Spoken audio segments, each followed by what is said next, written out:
ಈಗೋ clash, major ಈಗೋ clash. ಯಾವ ಹೆಣ್ಣು ಒಂದು 17-18 ವರ್ಷಕ್ಕೆ ಲವ್ ಮಾಡಿ ಮದುವೆ ಮಾಡ್ಕೊಳ್ತಾಳೋ ಅವಳ ಮೇಲೆ ದೌರ್ಜನ್ಯ ಆಗುತ್ತೆ. ನನಗೆ ಇಷ್ಟ ಇಲ್ಲ ನೀನು, ನಂಗೆ ನಿನ್ ಜೊತೆ ಇರಕ್ಕೆ ಇಷ್ಟ ಇಲ್ಲ, ನಂಗೆ ಇಷ್ಟಕ್ಕೆ ಬೇಕಂದ್ರೆ ಇಷ್ಟಕ್ಕೂ ಕೊಡ್ಸಕ್ಕಾಗಲ್ಲ ಅಂದ್ರೆ ನೀನ್ ಎಂತ. ಲವ್ ಮ್ಯಾರೇಜ್ ಅಲ್ಲಿ ಮೀಟ್ ಆಗುವಾಗ ಅವ್ರು ತುಂಬಾ ಸ್ವೀಟೆಸ್ಟ್ ಫೇಸ್ ತೋರಿಸ್ತಿರ್ತಾರೆ ಅವ್ರಿಗೆ, ಅವ್ರದ್ದು ಇನ್ನೊಂದು ಮುಖ ತೋರ್ಸೋದೇ ಇಲ್ಲ. ನೀವು ಒಬ್ಬರನ್ನ ಪ್ರೀತಿಸ್ತಾ ಇದ್ದೀನಿ ಅಂತ ಹೇಳಿದ್ರೆ ಅವ್ರದ್ದು ಎಲ್ಲಾ 360 ಡಿಗ್ರಿ ಫೇಸಸ್ ಗೊತ್ತಿಲ್ಲ ಅಂದ್ರೆ ಮದುವೆ ಆಗ್ಲೇಬೇಡಿ. ನನ್ ಜೊತೆ ಬಾ ನೀನು ಅಂತ ಹೇಳಿದ್ರೆ ಸಾಕು ಅವ್ನಿಗೇನೋ ಖುಷಿ, ನನ್ ಮೇಲೆ ಇಷ್ಟೊಂದು ಡಿಪೆಂಡ್ ಆಗಿದ್ದಾಳೆ, ನನ್ ಜೊತೆ ಇರಕ್ಕೆ ಇಷ್ಟ ಪಡ್ತಾಳೆ ಯಾವಾಗ್ಲೂ ಅಂತ ಅನ್ಕೋತಾನೆ.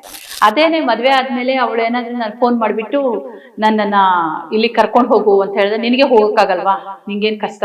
ನಮ್ಮ ಇಂಡಿಯನ್ ಸಿಸ್ಟಮ್ ಅಲ್ಲಿ ಈ ಕೌನ್ಸಿಲಿಂಗ್ ಅಂದ್ರೆ ಭಯ ಪಡುವಂತವ್ರು ಇದ್ದಾರೆ. ಅಯ್ಯೋ ಕೌನ್ಸಿಲಿಂಗ್ ಅಂದ್ರೆ ನಾನು ಹುಚ್ಚಿಡ್ದಿರೋರು ಈ ತರ ಅಂತ. ಮದ್ವೆ ಮುಂಚೆ ಇವಳೇ ಖರ್ಚು ಮಾಡ್ತಿರ್ತಾಳೆ ಗಂಡ ಮೇಲೆ ಎಲ್ಲ, ಮದ್ವೆ ಆದ ತಕ್ಷಣ ಗಂಡನೇ ಎಲ್ಲ ಖರ್ಚು ಮಾಡ್ಬೇಕು. ಅವನು 5 ಪೈಸಾ ಆ ಕಡೆ ಈ ಕಡೆ ಮಾಡಿದ್ರೆ ಇಷ್ಟ ಆಗಲ್ಲ. ನಾನು ಹೇಳ್ಬೇಕಂದ್ರೆ ಫಸ್ಟ್ ಆಫ್ ಆಲ್ ಮದ್ವೆ ಅನ್ನೋದು ಲವ್ ಅಥವಾ ಅರೇಂಜ್ ಮ್ಯಾರೇಜ್ ಮೇಲೆ ಡಿಪೆಂಡ್ ಆಗಲ್ಲ ಆಯ್ತಾ. ಅರೇಂಜ್ ಮ್ಯಾರೇಜ್ ಆಗಿ ಸುಖವಾಗಿರುವಂತವ್ರು ನೋಡಿದೀನಿ, ಲವ್ ಮ್ಯಾರೇಜ್ ಮಾಡ್ಕೊಂಡು ಕಿತ್ತಾಡ್ಕೊಂಡು ಹೊರಗಡೆ ಬಂದಿರೋರು ಇದ್ದಾರೆ, ಅಥವಾ ಉಲ್ಟಾನು ಸರಿ ಲವ್ ಮ್ಯಾರೇಜ್ ಮಾಡ್ಕೊಂಡು ಖುಷಿಯಾಗಿರೋರು ಇದ್ದಾರೆ, ಅರೇಂಜ್ ಮ್ಯಾರೇಜ್ ಆಗಿ ಜಗಳ ಮಾಡ್ತಿರೋರು ಇದ್ದಾರೆ. ಎಲ್ಲಿ ಏನ್ ಆಗ್ತಿರ್ಬೋದು ಅಂತ ಹೇಳಿದ್ರೆ ಲವ್ ಮ್ಯಾರೇಜ್ ಅಲ್ಲಿ ಆಗ್ತಾ ಇದೆ, ಬಟ್ ಲವ್ ಮ್ಯಾರೇಜ್ ಅಲ್ಲಿ ಈ ತರ ಆಗ್ತಾ ಇದೆ ಅನ್ನೋದೇನು ಅಂತ ಹೇಳಿದ್ರೆ ಈಗೋ ಕ್ಲಾಶ್, ಮೇಜರ್ ಈಗೋ ಕ್ಲಾಶ್.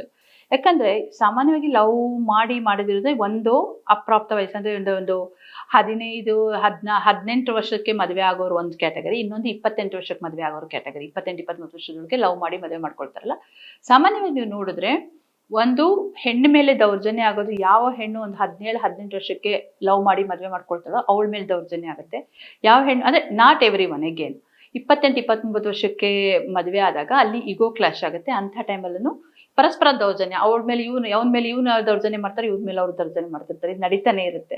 ಸೊ ಅದೇ ಎಲ್ರೂ ಅಲ್ಲ, ಎಲ್ಲಿ ಹೊಂದಾಣಿಕೆ ಇರಲ್ವೋ, ಯಾರು ಮದುವೆನ ಒಂದು ತಲೆ ಮೇಲಿರುವಂತಹ ಬರ್ಡನ್ ಅಂತ ಅಂದ್ಕೊಳ್ಳಲ್ವೋ ಅಂಥವ್ರು ಎಂಥ ಸಮಯದಲ್ಲೂ ಒಂದು ಹೊತ್ತಿಗೆ ಊಟ ಇಲ್ಲ ಅಂದ್ರೂ ಪರವಾಗಿಲ್ಲ, ನಾವು ಖುಷಿಯಾಗಿರ್ತೀವಿ ಅಂತ ಇರುವಂಥ ಹೆಂಡತಿಗೆ ಬೇಕಾದಷ್ಟು ಫ್ಯಾಮಿಲಿ ನಾನು ನೋಡ್ಬೋದು. ಯಾರು ಎಲ್ಲ ಇದ್ದು ನನ್ನ ಗಂಡ ನನಗೆ ಇಂಥ ಕಾರ್ ಕೊಡ್ಸಿಲ್ಲ ಅನ್ನೋ ವಿಷಯಕ್ಕೆ ಜಗಳ ಮಾಡಿಕೊಂಡು ದೊಡ್ಡ ರಹಾದಿರೋ ಏನು ಕೇಳಿದೆ ಈಗ ಒಂದು ಹೆಸರು ಹೇಳಲ್ಲ ಅಥವಾ ಒಂದು ಇದಕ್ಕೆ ಘಟನೆ ಎಕ್ಸಾಕ್ಟಾಗಿ ಕೊಡಲ್ಲ, ಒಂದು ವಿಷಯ ಹೇಳ್ತೀನಿ. ಸೊ ಏನೋ ಒಂದು ಜ್ಯುವೆಲರಿ ಕೇಳ್ತಾಳೆ ಹೆಂಡತಿ, ಅವನು ನನ್ನ ಗಂಡ ಹೇಳ್ತಾನೆ ನನ್ನ ಹತ್ರ ಇವಾಗ 3 ಲಕ್ಷ ಇದೆ, ಇವಾಗ ಇಷ್ಟಕ್ಕೆ ತೊಗೊಂಡಿರೋ, ಆಮೇಲೆ ಅದು ಇದು ನಡೆದಿದ್ದು 10-12 ವರ್ಷಕ್ಕೆ ಮುಂಚೆ ಅಂದ್ಕೊಳ್ಳಿ, 3 ಲಕ್ಷ ಇದೆ ಇವಾಗ ಇಷ್ಟು ತೊಗೊಂಡಿರೋ, ಆಮೇಲೆ ಇನ್ನು ಮಿಕ್ಕಿದ್ದ ನಾನು ಕೊಡಿಸ್ತೀನಿ ಅಂತ. ಅಷ್ಟಕ್ಕೆ ನನಗಿಷ್ಟ ಇಲ್ಲ ನೀನು, ನಂಗೆ ನಿನ್ನ ಜೊತೆ ಇರೋಕ್ಕೆ ಇಷ್ಟ ಇಲ್ಲ, ನಂಗೆ ಇಷ್ಟಕ್ಕೆ ಬೇಕಂದ್ರೆ ಇಷ್ಟಕ್ಕೂ ಕೊಡ್ಸಕ್ಕಾಗಲ್ಲ ಅಂದ್ರೆ ನೀನ್ ಎಂಥವನು. ಸೊ ಮುಂಚೆ ಈಗೋ ಇರಲಾರಂತ ಈಗೋ ಮದುವೆ ಆದ ನಂತರದಲ್ಲಿ ಬರ್ತದೆ, ಈಗ ಸಾಧ್ಯ ಅಂತ ಹೇಳಿ. ಮದುವೆಗಿಂತ ಮುಂಚೆ ಈಗೋ ಇರಲಿಲ್ಲ, ಏನೂ ಇರಲ್ಲ, ತುಂಬಾ ಚೆನ್ನಾಗಿರ್ತಾರೆ. ಮದುವೆ ಆದ ಸಡನ್ ಈಗೋ ಬರೋದು ಯಾಕೆ ಅಂತ ಎಲ್ಲಿ 2 ವಿಷಯನೂ ಹೇಳ್ತೀನಿ. ಮದುವೆ ಮುಂಚೆ ಈಗೋ ಇರುತ್ತೆ, ಬಟ್ ಅವ್ರಿಗೆ ಒಬ್ಬರ ಮುಖ ಇಬ್ಬರು ಮುಖ ಎಕ್ಸಾಕ್ಟ್ ಆಗಿ ಗೊತ್ತಿರಲ್ಲ. ಅವನ ಮನೇಲಿ ಇರ್ತಾಳೆ, ಇವನ್ ಮನೇಲಿ ಇರ್ತಾರೆ. ಸಾಮಾನ್ಯ ಲವ್ ಮ್ಯಾರೇಜ್ ಅಲ್ಲಿ ಮೀಟ್ ಆಗುವಾಗ ಅವ್ರು ತುಂಬಾ ಸ್ವೀಟೆಸ್ಟ್ ಫೇಸ್ ತೋರಿಸ್ತಿರ್ತಾರೆ, ಅವ್ರದ್ದು ಇನ್ನೊಂದು ಮುಖ ತೋರ್ಸೋದೇ ಇಲ್ಲ ಆಯ್ತಾ. ಸಾಮಾನ್ಯವಾಗಿ ನಾನು ಹೇಳೋದು ಹಾಗೇನೆ, ನೀವು ಒಬ್ಬರನ್ನ ಪ್ರೀತಿಸ್ತಾ ಇದ್ದೀನಿ ಅಂತ ಹೇಳಿದ್ರೆ ಅವ್ರದ್ದು ಎಲ್ಲಾ 360 ಡಿಗ್ರಿ ಫೇಸಸ್ ಗೊತ್ತಿಲ್ಲ ಅಂದ್ರೆ ಮದುವೆ ಆಗ್ಲೇಬೇಡಿ ಆಯ್ತಾ. ಇಲ್ಲ ಅಂದ್ರೆ ಮದುವೆ ಆಗದಲ್ಲ ಅವ್ರದ್ದು ಯಾವಾಗ್ಲೂ ಒಂದು ಪ್ರೀತಿ. ಇವಾಗ ಏನಾದ್ರೂ ನಾವು ಒಂದು ಪ್ರೆಸೆಂಟೇಷನ್ ಕೊಡಬೇಕು, ಅಥವಾ ಒಂದು ಕಡೆ ಟ್ರೈನಿಂಗ್ ಕೊಡಬೇಕು, ಅಥವಾ ಒಂದು ಕಡೆ ಟಿವಿನಲ್ಲೇ ಬರಬೇಕು ಅಂದಾಗ ನಾವು ನಮ್ಮ ಒಂದು ಎಷ್ಟು ಚೆನ್ನಾಗಿ ಕಾಣಬೇಕೋ ಅಷ್ಟು ಚೆನ್ನಾಗಿ ಇಂಪ್ರೆಸ್ ಮಾಡೋದಕ್ಕೆ ನಾವು ಮಾಡ್ಕೊಡ್ತೀವಿ. ಹಾಗೇನೆ ಗಂಡು ಹೆಣ್ಣು ಅಥವಾ ಒಬ್ಬರನ್ನ ಇಂಪ್ರೆಸ್ ಮಾಡುವಾಗ ಅವ್ರು ಎಷ್ಟು ಒಳ್ಳೆಯವರಾಗಿರ್ಬೇಕೋ ಅಷ್ಟು ಒಳ್ಳೆಯವರಾಗಿರ್ತಾರೆ. ನಾವು ಏನೇ ಹೇಳಿದ್ರು ನಂಬಲ್ಲ.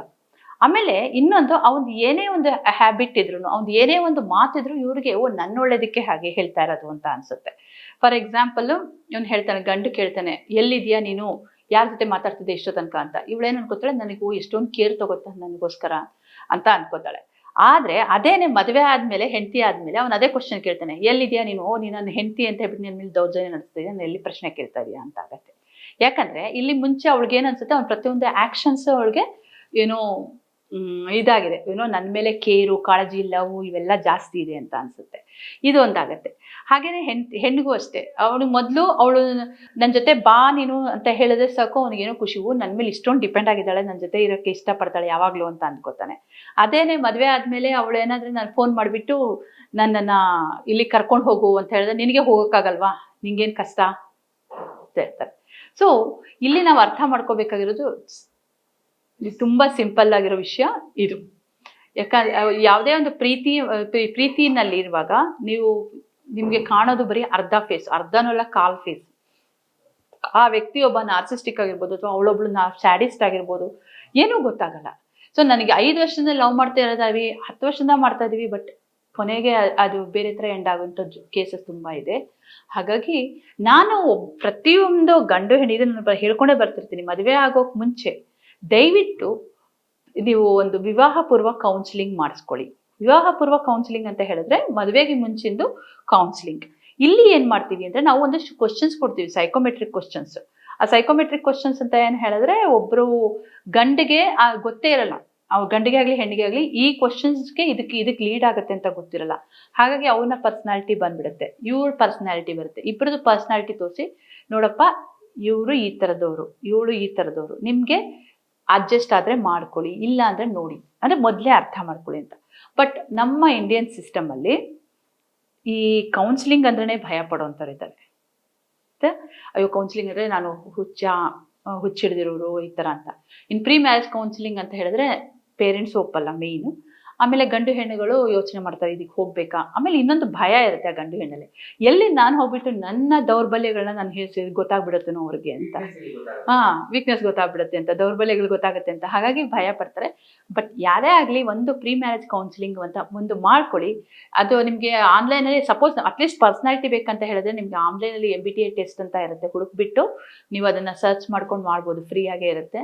ಮಾಡಿಬಿಟ್ಟು ಅಟ್ಲೀಸ್ಟ್ ಪರ್ಸನಾಲಿಟಿ ಅರ್ಥ ಮಾಡ್ಕೊಳ್ಳಿ. ಆಮೇಲೆ ಒಂದಷ್ಟು ಕ್ವಶನರ್ಸ್ ಮಾಡ್ಕೊಳ್ಳಿ, ನಾನು ಈ ಥರ ಇರ್ತೀನಿ, ನೀನು ಓಕೆನಾ, ನೀನು ಈ ಥರ ಇರ್ತೀಯ, ನಾನು ಓಕೆನಾ, ನಿನ್ಗೆ ಈ ಥರ, ನನಗೆ ಈ ಥರ ಇರಬೇಕು, ಎಕ್ಸ್ಪೆಕ್ಟೇಷನ್ಸ್ ಮ್ಯಾಚ್ ಆಗಬೇಕು.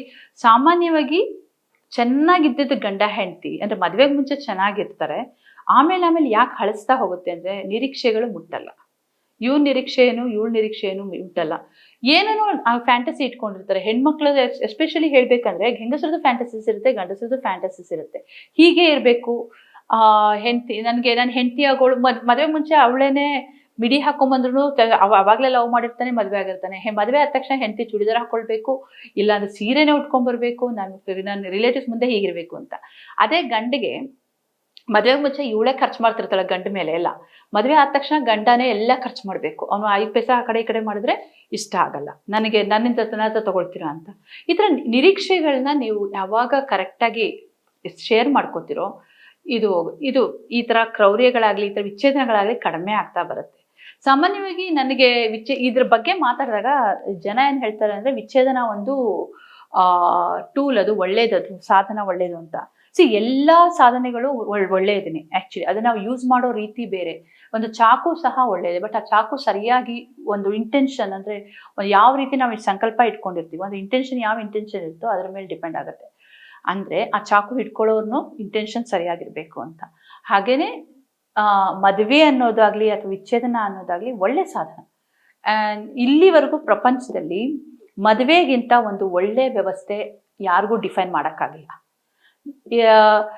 ವೆಕೇಶನ್ಶಿಪ್ ಮಾಡ್ತಾರೆ, ಕಂಪ್ಯಾನಿಯನ್ಶಿಪ್ ಅಂತಾರೆ, ಆಮೇಲೆ ಸಿಚುಯೇಷನ್ಶಿಪ್ ಅಂತಾರೆ, ಇವಾಗ ಲಿವ್ ಇನ್ ಟುಗೆದರ್ ಅಂತ ಹೇಳಿ, ಲಿವ್ ಇನ್ ಟುಗೆದರ್ ಫಸ್ಟ್ ಬಂತು, ಇವಾಗಂತೂ ತುಂಬ ಕಾಮನ್ ಆಗಿದೆ.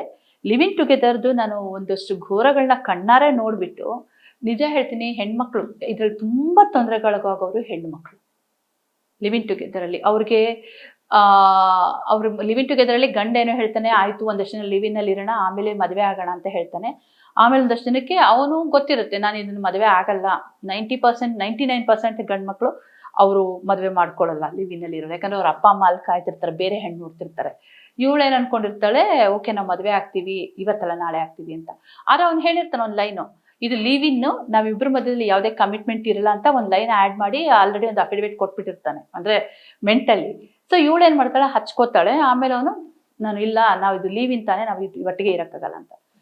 ಈ ಹುಡುಗಿ ಮೆಂಟಲಿ ಅಪ್ಸೆಟ್ ಆಗ್ತಾಳೆ, ತುಂಬ ಪ್ರಾಬ್ಲಮ್ ಸಿಕ್ಕಾಕೊಳ್ಳೋಳು, ಬಿಟ್ಟು ಹೋಗ್ತಿರ್ತಾನೆ ಅವನು. ಸೊ ಹುಡುಗಿಯರಿಗೆ ಹೇಳೋದು ನಾನು ತುಂಬ ಇಂಪಾರ್ಟೆಂಟು, ಲಿವ್ ಇನ್ ರಿಲೇಷನ್ಶಿಪ್ಗೆ ದಯವಿಟ್ಟು ಒಪ್ಕೊಳ್ಬೇಡಿ. ಮದುವೆ ಒಂದು ಕಮಿಟ್ಮೆಂಟ್ನ ಈ ಫಿಲಮಲ್ಲೆಲ್ಲ ತೋರಿಸ್ತಾರೆ, ನಾನು ನಗ್ತಾ ಇರ್ತೇನೆ, ನಗು ಬರ್ತಿರುತ್ತೆ, ಏನು ತೋರಿಸ್ತಿದ್ದಾರೆ ಇವರು ಅಂತ. ಇತ್ತೀಚೆಗೆ ನಾನು 1-2-3 ಫಿಲಮ್ ನೋಡಿದೆ, ಅದರಲ್ಲಂತೂ ಲಿವ್ ಇನ್ನಲ್ಲಿ ಇರ್ತಾರೆ, ಆಮೇಲೆ ಮದುವೆ ಆಗೋದಕ್ಕೆ ಈಗ ಒಂದು ಸಿನಿಮಾ ಬಂತು, ಯಾವುದು ಹೆಸರು ಮರ್ತೋಯ್ತು ನನಗೆ, ತಮಿಳ್ ಫಿಲಮ್ಮು. ಅದರಲ್ಲಿ ಹೀಗೇನೆ ಕಾದಲಿಕ್ಕೆ ನೇರಮಿಲ್ಲೆ ಅಂತ ಒಂದು ಸಿನಿಮಾ. ಅದರಲ್ಲಿ ಏನು ತೋರಿಸ್ತಾರೆ ಅಂತ ಹೇಳಿದ್ರೆ, ಮದುವೆಗೆ ಮುಂದೆ ಮದುವೆ ಆಗದಲ್ಲೇ ಮಗು ತಗೊಳ್ಳೋದು. ಆ ಮಗು ಮೇಲೆ ಏನು ಮೆಂಟಲ್ ಹೆಲ್ತ್ ಇಶ್ಯೂಸ್ ಆಗುತ್ತೆ ಇಲ್ಲ. ಮದುವೆ ಆಗದಲ್ಲೇ ಇವರಿಬ್ರು ಇರ್ತಾರೆ, ಜೊತೆಲೇ ಇರ್ಬೋದು. ನಾವು ಮದುವೆ ಆಗೋದು ಬೇಕಾ ಅಂತ ಕೇಳ್ತಾಳೆ, ಬೇಡ ಅಂತಾನೆ. ಅವ್ನು ಮದುವೆ ಆಗ್ಬೇಕಂತ ಇವಳು ಬೇಡ ಅಂತಾಳೆ. ಇದೆಲ್ಲ ಫಿಲಮ್ನಲ್ಲಿ 3 ಅವರಲ್ಲಿ ತುಂಬ ಚೆನ್ನಾಗಿರುತ್ತೆ. ಬಟ್ 30 ವರ್ಷ 40 ವರ್ಷ ಲೈಫಲ್ಲಿ ಹೆಣ್ಮಕ್ಳು ಸಫರ್ ಆಗುವಷ್ಟು ಇನ್ಯಾರು ಸಫರ್ ಆಗಲ್ಲ. ಯಾಕಂದರೆ ಹೆಣ್ಮಕ್ಳಿಗಾಗಲಿ ಗಂಡು ಮಕ್ಳಿಗಾಗಲಿ, ಎಸ್ಪೆಷಲಿ ಹೆಣ್ಮಕ್ಳಿಗೆ ಎಮೋಷನಲಿ ಅವ್ರು ತುಂಬ ಡಿಪೆಂಡೆಬಲ್ ಹೆಣ್ಮಕ್ಳು. ಹಾಗಾಗಿ ಹೆಣ್ಮಕ್ಳು ತುಂಬ ಸಫರ್ ಆಗ್ತಾರೆ. ಆಮೇಲೆ ಗಂಡು ಮಕ್ಕಳು ಅಷ್ಟೇ, ಅವ್ರಿಗೂ ಎಲ್ಲೋ ಒಂದು ಕಂಪ್ಯಾನಿಯನ್ಶಿಪ್, ಇದು ಏನೇನೋ ಕೇರು ಇವೆಲ್ಲ ಇರುತ್ತೆ. ಯಾಕಂದ್ರೆ ನಾವೆಲ್ಲ ಸಂಘಜೀವಿಗಳು ಬಿಗಿನಿಂಗಿಂದ. ಜೊತೆಲಿದ್ದರೂ ಸಂಘಜೀವಿ ಆಗಲ್ಲ. ನಮಗೋಸ್ಕರ ಒಂದು ಜೀವ ಕಾದಿದೆ ಅಂತ. ನನಗೆ ಯಾರೋ ಒಬ್ರು ಕೇಳಿದ್ರು, ಯಾಕೆ ಮದುವೆ ಆಗಬೇಕು ಅಂತ. ನಿಮಗೋಸ್ಕರ ಒಂದು ಜೀವ ಮನೇಲಿ ಕಾದಿದೆ ಅನ್ನೋದೊಂದು ಹೋಪ್ ಸಾಕು, ನೀವೆಲ್ಲ ಮಾಡ್ತೀರಾ ಅಂತ. ವಿಕ್ಟರ್ ಫ್ರಾಂಕ್ಲಿನ್ ಅಂತ ಅವರು ಹೇಳ್ತಾರೆ, ನಾಜಿ ಕ್ಯಾಂಪಲ್ಲಿ, ಅಂದರೆ ಇದು ಕಾನ್ಸಂಟ್ರೇಟ್ ಕ್ಯಾಂಪಲ್ಲಿ ಇದು ಮಾಡಿದಾಗ ಎಷ್ಟೊಂದು ಜನ ಹಾಕೊಂಡು ನಾಜಿಗಳನ್ನ ಹೊಡೆದು ಬಡ್ದು ಊಟ ಕೊಡಲ್ಲ, ತಿಂಡಿ ಕೊಡಲ್ಲ, ಹೀಗೆ ಇರ್ತಾರೆ. ಆದರೆ ಒಂದಷ್ಟು ಜನ ಒಂದು ಖುಷಿಯಾಗಿರ್ತಾರೆ, ಒಂದಷ್ಟು ಜನ ಸಾಯ್ತಾ ಇರ್ತಾರೆ, ಬೇಗ ಸಾಯ್ತಿರ್ತಾರೆ, ಒಂದಷ್ಟು ಜನ ಖುಷಿಯಾಗಿರ್ತಾರೆ. ಯಾಕೆ ಅಂತ ನೋಡಿದ್ರೆ, ಆ ಒಂದಷ್ಟು ಜನಕ್ಕೆ ಮನೇಲಿ ನನ್ನ ಹೆಂಡತಿ ಕಾಯ್ತಿರ್ತಾಳೆ, ನಾನು ಹೋಗಬೇಕು, ಮನೇಲಿ ನಮ್ಮ ಅಮ್ಮ ಇದ್ದಾಳೆ, ನನ್ನ ಪರ್ಪಸ್ ಇದೆ, ನನ್ನ ತಂಗಿಗೊಂದು ಪರ್ಪಸ್ ಇದೆ, ನನ್ನ ತಂಗಿ ಹತ್ರ ಹೋಗ್ಬೇಕು ಅಂತ. ಅಂದರೆ ಯಾರಿಗೆ ಒಂದು ಬಂಧ ಇರುತ್ತೋ ಅವರಿಗೆ ಜೀವನ ತುಂಬ, ಅಂದರೆ ಒಂದು ಹೋಪ್ ಕೊಡುತ್ತೆ, ಭರವಸೆ ಕೊಡುತ್ತೆ. ಹಾಗೇನೆ ಮದುವೆ ಸಹ.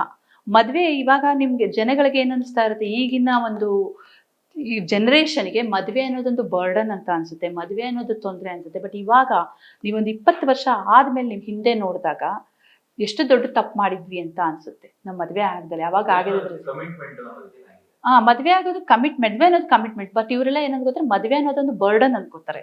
ಮದುವೆ ಅನ್ನೋದು ಬರ್ಡನ್ ಅಂದಾಗ ನೀವು ಅದನ್ನ ಹಾಗಾಗಿ ದೂರ ಓಡ್ತಾರೆ. ಆಕ್ಚುಲಿ ಇವಾಗ ಒಂದು ನಡೀತಾ ಇರೋ ರಿಸರ್ಚ್ ಪ್ರಕಾರ ತುಂಬಾ ಜನ ಯೂತ್ಸ್ ಮದುವೆಯಿಂದ ಹಿಂದೆ ಓಡ್ತಾ ಇದ್ದಾರೆ. ಯಾಕಂದ್ರೆ ಅವರಿಗೆ ಲಿವಿನ್ ಸಿಗ್ತಾ ಇದೆ, ಲಿವಿನಲ್ಲಿ ಎಲ್ಲ ಸಿಗುತ್ತೆ, ಕಂಪ್ಯಾನಿಯನ್ಶಿಪ್ ಇದೆ, ಅವ್ರಿಗೆ ಎಮೋಷನಲಿ ಏನೋ ಸಿಕ್ಕಿರುತ್ತೆ. ಬಟ್ ಅದು ಎಷ್ಟು ದಿನ ಶಾಶ್ವತ ಗೊತ್ತಿಲ್ಲ. ಹಾಗಾಗಿ ಬಿಟ್ಟು ಹೋಗ್ತಾ ಇರ್ತಾರೆ. ಮತ್ತೆ ಈ ಥರ 2-3 ಸಲ ಕೈ ಬದಲಾಗಿರುವಂಥವ್ರು ಇದ್ದಾರೆ ರಿಲೇಷನ್ಶಿಪ್ಪಲ್ಲಿ. ಬೇಕಾದಷ್ಟು 3 ವರ್ಷ 4 ವರ್ಷ ಆದಾಗ ಅಲ್ಲಿ ಏನು ಇರುತ್ತೆ ಅವರಲ್ಲಿ, ಒಂದು ಪ್ರೀತಿ ಅನ್ನೋದಿರಲ್ಲ. ಸುಮ್ಮನೆ ಯಾಂತ್ರಿಕವಾಗಿ ಕೈ ಬದಲಾಗ್ತಾ ಇರ್ತಾರೆ. ಹಾಗಾಗಿ ಇಲ್ಲಿ ನಾನೇನು ಹೇಳಬೇಕು ಅಂದರೆ, ಈಗಿನ ಒಂದು ಜನ್ರೇಷನ್ ಮಕ್ಕಳು ಅಥವಾ ಇವಾಗ ಯಾರಾದರೆ ಈ ಜನ್ರೇಷನ್ನಿಂದ ಒಂದು ಪ್ರಭಾವಿತರಾಗಿರೋರಿಗೆ ಎಲ್ರಿಗೂ, ಯಾರೇ ಆಗಿರ್ಬೋದು, ಇವಾಗಿನ ಜನ್ರೇಷನ್ ಮಕ್ಕಳು ಅಂತಲ್ಲ, 80-90ರಲ್ಲಿ ಹುಟ್ಟಿರೋರು ಈ ಒಂದು ಕಾನ್ಸೆಪ್ಟಿಂದ ಪ್ರಭಾವಿತರಾಗ್ತಾ ಇದ್ದಾರೆ.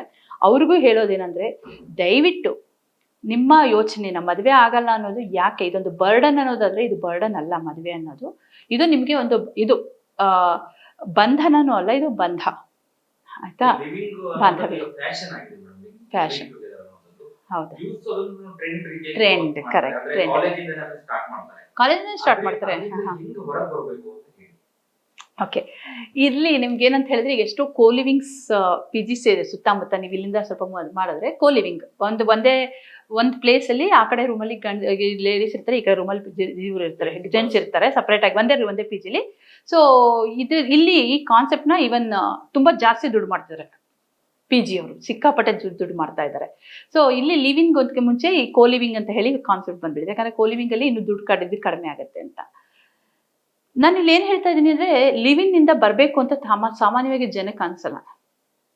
ಅವ್ರಿಗೆ ಯಾವಾಗ ಇಬ್ಬರಲ್ಲಿ ಒಬ್ಬ ಕೈ ಕೊಟ್ಟು ಒಬ್ಬನೋ ನಾನು ಮದುವೆ ಆಗ್ತೀನಿ ಅಂತ ಹೋದಾಗ ಇನ್ನೊಬ್ಬರಿಗೆ ಜ್ಞಾನೋದಯ ಆಗುತ್ತೆ. ಅಲ್ಲಿವರೆಗೂ ಅವರಿಬ್ಬರಿಗೆ ಅಲ್ಲಿಂದ ಹೊರಗಡೆ ಬರಬೇಕು ಅಂತಲೇ ಅನಿಸ್ತದೆ. ಯಾಕಂದರೆ ದೇ ಆರ್ ಹ್ಯಾಪಿ. ಅಥವಾ ಯಾವುದೋ ಒಂದು ಕಾನ್ಫ್ಲಿಕ್ಟ್ ಆಗಬೇಕು, ಯಾವುದೋ ಒಂದು ಆಯ್ತಾರೆ 2-3 ಘಟನೆಗಳು ಲಿವಿನಲ್ಲೇ ಕ್ರೌರ್ಯಗಳಾಗಿದೆ, ಕೊಲೆಗಳಾಗಿವೆ, ಎಷ್ಟೋ ಲಿವಿನಲ್ಲೇ. ಹಾಗಾಗಿ ಅದು ಸೇಫ್ ಇಲ್ಲ. ಆಮೇಲೆ ಲಿವಿನಲ್ಲಿ ಏನಂದರೆ ಅಬ್ಯಾಂಡ್ಮೆಂಟ್ ಫಾಸ್ಟ್. ನಿಮಗೆ ಬೇಡ ಅಂತ ಹೇಳಿದ್ರೆ ಡಿಚ್ ಮಾಡಿ ಹೋಗ್ತಿರ್ಬೋದು. ಮದುವೆನಲ್ಲಿ ಹಾಗಲ್ಲ, ಒಬ್ಬ ಬೇಡ ಅಂತ ಹೇಳಿದ್ರು ಅದಕ್ಕೆ ಕಾರಣಗಳು ಕೊಡಬೇಕು, ಯಾಕೆ, ಏನು, ಎತ್ತ ಅಂತ. ಹಾಗಾಗಿ ನೀವು ಲಿವಿನಲ್ಲಿ ಇದ್ದರೆ ದಯವಿಟ್ಟು ಅವ್ರ ನಿಮ್ಮ ಜೊತೆ ಇರೋರಿಗೆ ಹೇಳಿ, ನಮ್ಮ ಈ ರಿಲೇಷನ್ಶಿಪ್ನ ಮದುವೆ ಕನ್ವರ್ಟ್ ಮಾಡ್ಕೋತೀವ. ಫಸ್ಟ್ ಮದುವೆ ಆಗಬೇಕು, ನಮಗೆ ಕಮಿಟ್ಮೆಂಟ್ ಬೇಕು.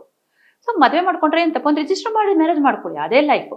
ನಾನು ಇಲ್ಲಿ ಒಬ್ಬರನ್ನ ಒಂದು ಕಪಲ್ನ ಕೇಳಿದೆ, ನೀವು ಯಾಕೆ ಲಿವಿನಲ್ಲಿ ಇದ್ದೀರಾ, ಯಾಕೆ ಮದುವೆ ಮಾಡ್ಕೊಳ್ಳಿಲ್ಲ ಅಂತ. ನಾವು ಮದುವೆ ಮಾಡ್ಕೋತೀವಿ ನಮ್ಮ ಪೇರೆಂಟ್ಸ್ಗೆಲ್ಲ ಹೇಳಿ ಅಂದರು. ಯಾಕೆ ಮದುವೆ ಮಾಡ್ಕೊಳ್ತೀರಾ, ಐ ಮೀನ್ ಯಾಕೆ ಮದುವೆ ಮಾಡ್ಕೊಳ್ಬೋದಲ್ವಾ, ಹೇಗಿದ್ರು ನಿಮ್ಗೆ ಆಲ್ರೆಡಿ 27-28 ವರ್ಷ ಇಬ್ಬರೂ ಚೆನ್ನಾಗಿ ದುಡಿತಾ ಇದ್ದೀರಲ್ಲ ಅಂತ. ಅದಕ್ಕೆ ಅವ್ರೇನು ಹೇಳ್ತಾರೆ, ಮದುವೆ ಮಾಡ್ಕೊಂಡ್ರೆ ಒಬ್ಬರ ಮೇಲೆ ಎಲ್ಲ ಜವಾಬ್ದಾರಿ ಬರುತ್ತೆ. ಅಂದರೆ ಹೆಣ್ಣು ಮನೆ ಕೆಲಸ ಎಲ್ಲ ಹೆಣ್ಣು ಮಾಡಬೇಕು, ಗಂಡು ಇದೆಲ್ಲ ಮಾಡಬೇಕು, ಎಲ್ಲ ಎಕ್ಸ್ಪೆನ್ಸ್ ನೋಡಬೇಕು. ಇದ್ರ ಬದಲು ನಮ್ದು ಏನು ಮಾಡ್ತೀವಿ, ನಾವೆಲ್ಲ ಟೋಟಲ್ ಶೇರ್ ಮಾಡ್ಕೋತಾ ಇದ್ದೀವಿ. ನನ್ನ ಖರ್ಚು ನಂದು, ಅವಳ ಖರ್ಚು ಅವಳದು, ನಂದಿದು ಅವಳದು ಅಂತ. ಇಟ್ ವಿಲ್ ನಾಟ್ ಹೆಲ್ಪ್, ಆಯಿತಾ. ಆ ಒಂದು ಅವಳ ಖರ್ಚು ಅವಳದು, ಅವಳ ಮನೆ ಅವಳದು, ಅವಳ ಕೇರ್ ಅವಳದು, ನಂದಿದು ನಂದು ಅಂತ ಬಂದರೆ ಅಲ್ಲಿ ಫೇಲ್ಯೂರ್ ಆಗ್ತಿದೆ. ಲಿವಿನ್ನಲ್ಲಿ ನೀವು ಮದುವೆ ಆಗ್ತೀನಿ ಅನ್ನೋ ಕಮಿಟ್ಮೆಂಟಲ್ಲಿದ್ದರೆ ನೀವು ಪರಸ್ಪರ ಡಿಪೆಂಡೆನ್ಸಿ ಇರಬೇಕು. ಡಿಪೆಂಡೆನ್ಸಿ ಇದ್ದಾಗ ಒಂದು ಪ್ರೀತಿ, ಅವಲಂಬನೆ ಇವೆಲ್ಲ ಬರುತ್ತೆ. ಒಂದು ತಾಯಿ ಮಗುನ ಬಂಧ ತಗೊಳ್ಳಿ, ಯಾಕೆ ಆಮೇಲೆ ಅದು ಬೆಳೀತಾ ಬೆಳೀತಾ ಯಾಕೆ ಆ ಬಂಧ ಅಷ್ಟು ಕಡಿಮೆ ಆಗ್ತಾ ಬರುತ್ತೆ. ಬರೀ ಪ್ರೀತಿ ಅನ್ನೋದು ಒಂದು ಡಿಸ್ಟೆನ್ಸ್ ಆಗುತ್ತೆ. ಸಿಂಪಲ್, ತಾಯಿಗೆ ಆ ಮಗು ಅಗತ್ಯ ಇರುತ್ತೆ. ಅಂದರೆ ಫೀಡ್ ಮಾಡಬೇಕು, ಆ ಟೈಮಲ್ಲಿ ಹಾರ್ಮೋನ್ಸ್ ಇರುತ್ತೆ, ಆ ಟೈಮಲ್ಲಿ ಆ ಮಗುವಿಗೆ ಒಂದು ಅನಿವಾರ್ಯತೆ, ಅವಶ್ಯಕತೆ, ಅಗತ್ಯ ಆಗುತ್ತೆ. ಹಾಗೆ ಆ ಮಗುಗೆ ಅಮ್ಮನ ಬೆಚ್ಚಗೆ, ಅಮ್ಮನ ಅಪ್ಪಗೆ ಪ್ರೀತಿ, ಆ ಮುದ್ದು, ಹಾಲು ಎಲ್ಲ ಒಂದು ಡಿಪೆಂಡೆನ್ಸಿ ಆಗುತ್ತೆ. ಅವಾಗ ಅವರಿಬ್ಬರ ಮಧ್ಯದಲ್ಲಿ ಆ ಒಂದು ಬಿಡಿಸಲಾರದ ಬಂಧ ಬರುತ್ತೆ. ಇದೇ ಕಾನ್ಸೆಪ್ಟು ಗಂಡು ಹೆಣ್ಣಿಗೂ ಆಗುತ್ತೆ. ಯಾವಾಗ ಗಂಡಿಗೋಸ್ಕರ ಹೆಣ್ಣು, ಹೆಣ್ಣಿಗೋಸ್ಕರ ಗಂಡು ಅಂತ ಹೇಳಿ ಇದ್ದಾಗ, ನಿಜಕ್ಕೂ ಹೇಳ್ತೀನಿ, ಅವರಲ್ಲಿ ಆ ಒಂದು ಡಿಪೆಂಡೆನ್ಸಿ ಬಂದಾಗ ಫಸ್ಟ್ ಒಂದಷ್ಟು ಜನ ಡಿಪೆಂಡೆನ್ಸಿ ಬರಬೇಕು, ಆಮೇಲೆ ಏನು ಬೇಡ ಅದಾಗೆ ಹೊರಟೋಗ್ಬಿಡುತ್ತೆ. ಬಟ್ ಸಾಮಾನ್ಯವಾಗಿ ಆ ಡಿಪೆಂಡೆನ್ಸ್ ಫಸ್ಟೇನೆ ಈಗ ಶುರು ಮಾಡಿಬಿಡ್ತಾರೆ. ಫಸ್ಟೇನೆ ನೀನೆಲ್ಲ ಇದು ಮಾಡ್ಕೊ, ನೀನು ಇದು ನೋಡ್ಕೊ, ನಾನು ಇಷ್ಟು ನೋಡ್ಕೊಳ್ತೀನಿ, ನಂದೆಲ್ಲ ನಾನು ನೋಡ್ಕೊತೀನಿ, ನಿಂದೆಲ್ಲ ನಾನು ನೋಡ್ಕೊತೀನಿ, ಈ ಥರ ಆದಾಗ ಆಗಲ್ಲ. ಹಾಗಾಗಿ ನೀವು ಇವಾಗಲೇ ಹೇಳ್ತಾ ಇದ್ದೀನಿ, ನೀವು ಒಂದು ಲಿವಿನಲ್ಲಿ ಇದ್ದೀರಾ ಅಂದರೆ ನಿಮ್ಮ ಲಿವಿನ್ ರಿಲೇಷನ್ಶಿಪ್ಪು ಯಾವ ಅಡಿಪಾಯದ ಮೇಲಿದೆ? ಮೋಹದ ಅಡಿಪಾಯದ ಮೇಲಿದೆಯಾ, ಅಥವಾ ದೈಹಿಕ ಸುಖದ ಅಡಿಪಾಯದ ಮೇಲಿದೆಯಾ, ಅಥವಾ ನಿಮ್ಮ ಒಬ್ಬರ ಎಮೋಷನ್ಗೋಸ್ಕರ ಇದ್ದೀರಾ? ಕೆಲವು ಸಲ ಏನಾಗುತ್ತೆ, ಎಮೋಷನಲಿ ಒಬ್ಬನಿಗೆ ಅಗತ್ಯ ಇರುತ್ತೆ.